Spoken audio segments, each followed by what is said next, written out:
Gasket with Kanen coffee, and I have this Mazzer Luigi grinder here. So the burrs were actually replaced last year, so those are working great. It just needed a new doser and a base. So here's the dosing mechanism, here's the old one. And we just replaced that with the new one. Everything is working now, so I'm just going to show you by grinding a bit of coffee. I've just got a little bit of coffee in there.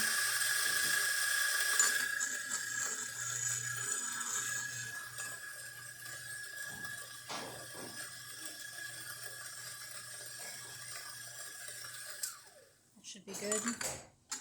So, there you can see. Just did a little bit of coffee, so there's not much in there, but you know, and you can see the coffee is pretty fine, so the burrs are still looking great. And I also cleaned up these windows a little bit, so that's about it. So if you like this video, please hit the like button and subscribe. Thanks for watching.